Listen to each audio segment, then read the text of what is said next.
gonna head out of here. Wake up, America! We're going to sustainable development and equity! Freedom on terms! They are stealing our land! Oh, you would take it over?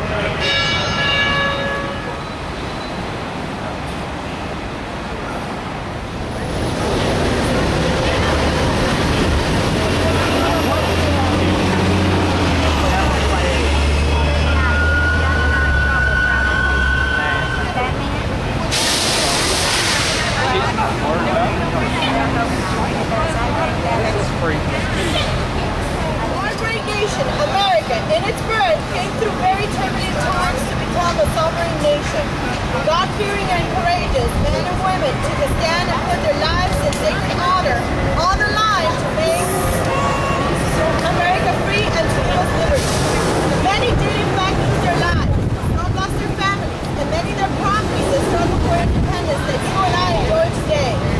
You're about to witness one such critical moment in that struggle from British oppression that became the catalyst for the American Revolution. It is now March 23, 1775, and the place is St. John's Church in Richmond, Virginia. The Virginia General Assembly was meeting here, and Patrick Henry was one of the delegates. It was held in Richmond in a secret way from the British governor, who was seated in Williamsburg. The assembly was called to discuss and vote on various resolutions. The most serious resolution was the approval of a Virginia militia to defend the state against total British domination. Do we stand together and fight for freedom and liberty, or do we submit to the King of England's operative power, oppressive taxation, and money manipulation? More and more British troops have landed on American soil, and the colonial families are forced to house and feed British troops from their own provisions. The British were exerting more and more tyranny against the colonies by military force. Religious freedom was being suppressed.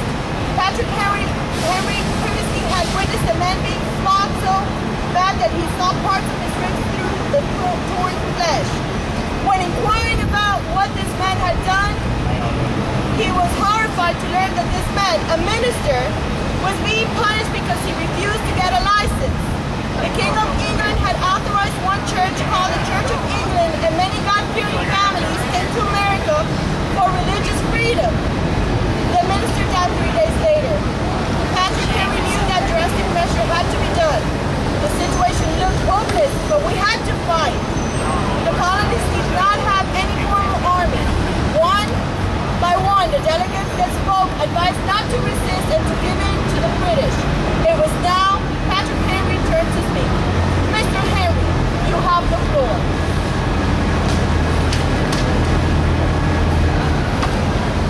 No man thinks more highly than I do of the patriotism as well as the abilities of the very worthy gentleman who have just addressed the House.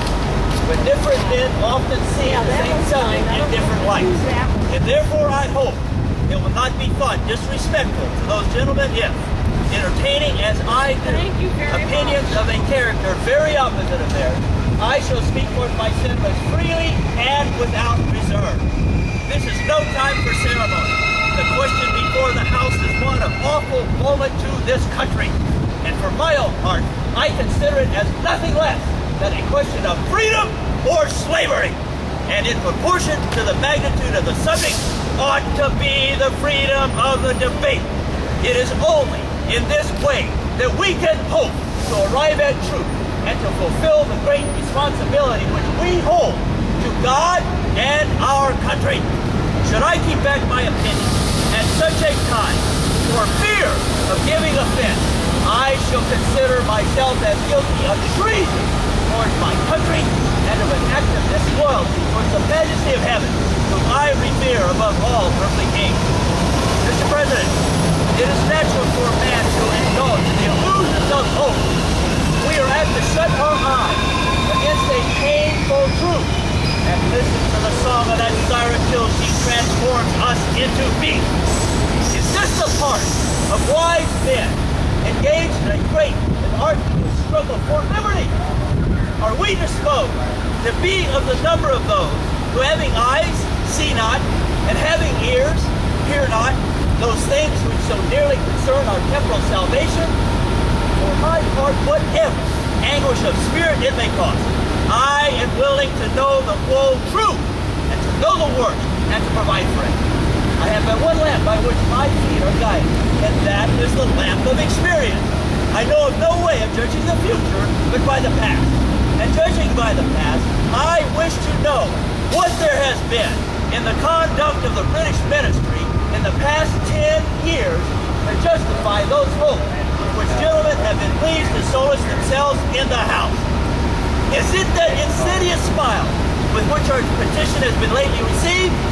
Trust it not, sir. It will prove a snare to your feet. Suffer not yourselves to be betrayed with a kiss. Ask yourself how this gracious reception of our petition supports those warlike preparations that cover our waters and darken our land. Are fleets and armies necessary to a work of love and reconciliation? Have we shown ourselves so unwilling to be reconciled that force must be called in to win back our love? Let us not deceive ourselves, sir. These are the implements of war and subjugation. The last arguments which means resort. I ask gentlemen, sir, what means this martial array? If its purpose be not to force us into submission, can gentlemen assign any other possible motive for it? Has Great Britain any enemy in this quarter of the world to justify all this accumulation of navies and armies? No, sir, she has none. They are meant for us, and they cannot be meant for any other. They are meant to bind and rivet upon us those chains which the British ministry has been so long forging. And what have we to oppose them? Shall we try argument? Sir, we've been trying that for the past 10 years. Have we anything new to offer upon the subject? Nothing! We have held the subject up in every light of which it is capable, and it has been all in vain. Shall we resort to entreaty and humble supplication? What terms shall we find which have not been already exhausted? Let us not, I beseech you, sir, deceive ourselves. We have done everything that could be done to avert the storm that is now coming on. We have petitioned, we have remonstrated, we have supplicated, we have prostrated ourselves before the throne and implored its interposition to arrest the tyrannical hands of the ministry and parliament. Our petitions have been slighted. Our remonstrances have produced additional violence and insult. Our supplications have been disregarded, and we have been spurred with contempt from the very foot of the throne. It is in vain after these things shall we indulge the fond hope of peace and reconciliation. There is no longer any room for hope. If we wish to be free, if we mean to preserve inviolate those inestimable privileges for which we have been so long contending, if we mean not basely to abandon the noble struggle in which we have been so long engaged, and which we have pledged ourselves never to abandon until the glorious object of our contest shall be obtained, we must fight.